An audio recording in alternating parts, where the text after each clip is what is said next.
समझ लीजिए, बांदा जिले के अंतर्गत आत्माराम दुबे और माता हुलसी के एक संतान पैदा हुए जिनका बचपन में नाम राम बोला था। दुबे परिवार यानी कि ब्राह्मण समाज में उनका जन्म हुआ। कहते हैं पढ़ने वाले बच्चे विषय ध्यान दीजिए, जो इसमें पढ़ते होंगे विद्यार्थी, वो ज्यादा ध्यान रखे बात को। राम बोला का जब जन्म हुआ तो बताया जाता है कि उनके मुंह में जन्म से ही दांत था।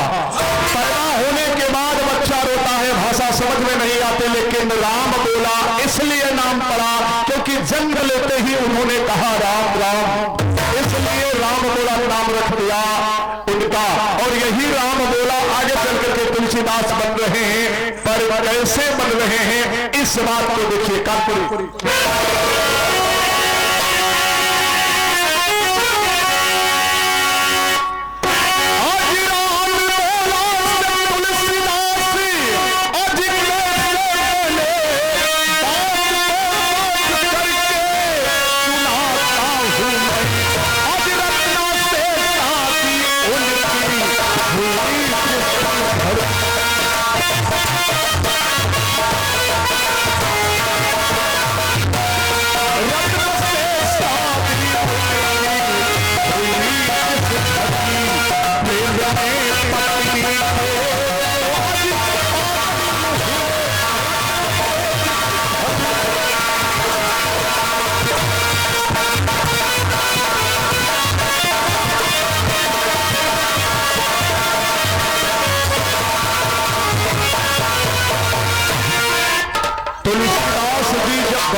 मर सब जब बोले तब ना बजाइए, कोई भी वाद्य यंत्र नहीं बजना चाहिए। बोलते रहे तो शांत रहे कृपया। जिस समय तुलसीदास जी नवयुवक हुए तो उनका विवाह रत्ना नामक एक सुशील सुंदर लड़की से हुआ। बताया जाता है, पुस्तकों के पढ़ने के माध्यम से पता चलता है, रामानंद सागर की रामायण में भी दिखाया गया है, बताया गया है कि रत्नावली अत्यंत ही सुंदर थी। तुलसीदास का जब विवाह हुआ तो प्रथम बताया जाता है कि तुलसीदास पत्नी के इतने दीवाने थे कि एक बार रत्नावली के भाई आए। उस समय तुलसीदास जी बाजार में सब्जी लेने के लिए गए थे कि तब उनका साला जो है यानी रत्नावली का भाई अपनी बहन को लेकर के चला गया अपने घर यानी तुलसीदास के ससुराल, और तकरीबन सब्जी लेकर के वही 8 या 9-10 बजे के आसपास शायद आए होंगे, जो भी होगा।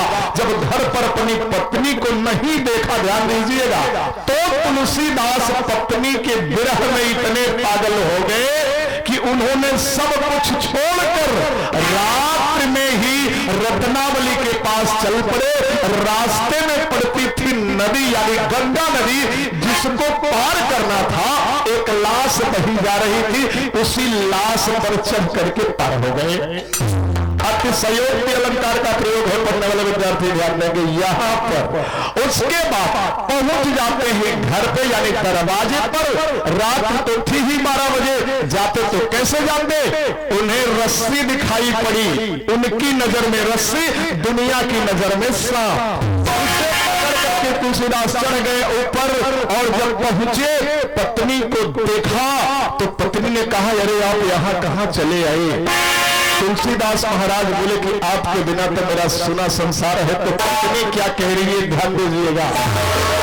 लाज न लागत आपको द्वारे आयो आप, धिक धिक ऐसे प्रेम को कहा कहो बैनाथ। अस्थि चर्म मह देहती ताकि ऐसी प्रीत जो हो विश्राम हो भव की भी। अर्थात हड्डी और चमड़े के बने शरीर से इतना प्रेम करते हो, कदाचित मेरे स्वामी राम से इतना प्रेम कर लेते तो भव सिंधु सागर के पार हो जाते। मामूली बात नहीं थी तुलसीदास के लिए। तुलसीदास के अंदर से पत्नी का जो अत्यंत प्रेम था वो बाहर हो गया, और उन्होंने कहा कि तुमने कहा है कि राम से प्रीति कर लो, अब राम से ही प्रीति करूंगा। यथार्थ वो स्वामी जी वहीं से लौट चल पड़े राम की तलाश करने के लिए। मैं समझ रहा हूं कि शायद उड़न आपको आती होगी, लेकिन बात आपको कुछ खास बताने की कोशिश कर रहा हूं। पूरी रात बाकी है, डांसर तैयार है, जल्दी आएंगे, मनोरंजन करेंगे, विद्यार्थी ज्यादा ध्यान देंगे। तुलसीदास कैसे बन गए महाकवि, उस बात को बताने का प्रयास कर रहा हूं। चले गए राम को ढूंढने के लिए। अभी राम को ढूंढो तो ऐसे तो राम मिलते ही नहीं है, ऐसे तो घटघटवासी होते हैं, पर वो प्रत्यक्ष दर्शन करना चाहते थे। इन्हीं कारणों से तुलसीदास जी राम को खोजते खोजते चले गए, कहीं राम मिले नहीं। और तब वो जहां रहते थे प्रत्येक दिन शौच के लिए जाते थे, पर्दे के अंदर समझ लीजिए पानी लेकर के जाते थे साथ में। तो एक बबूल का पेड़ था, उसी पर पानी चढ़ा दिया करते थे। एक दिन शैतान प्रकट हो गया जो उसमें रहता था। उसने कहा, रोज पानी पिलाते हो, क्या चाहिए? तुलसीदास जी ने कहा कि मुझे राम से मिला दो। शैतान ने कहा, यह शक्ति मुझ में नहीं है, राम से अगर कोई मिला सकता है तो वो कौन है? बजरंगबली हनुमान जी, वही राम से मिला देते हैं। एक काम पूर्ण तुमसे ये है कि श्री राम से हमें मिला देना। ये किसी गीत में आता है, राधे श्याम रामायण में पंडित कवि राधे श्याम जी ने लिखा है, जो जानते होंगे देख लेना जाके।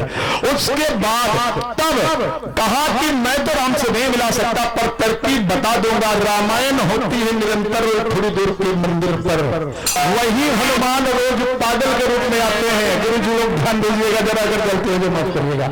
वहीं पर पहुंचे, वहीं पर जाना, वो पागल के रूप में आते हैं। जहां राम कथा होती है सबसे पहले आते हैं, सबसे बाद में जाते हैं।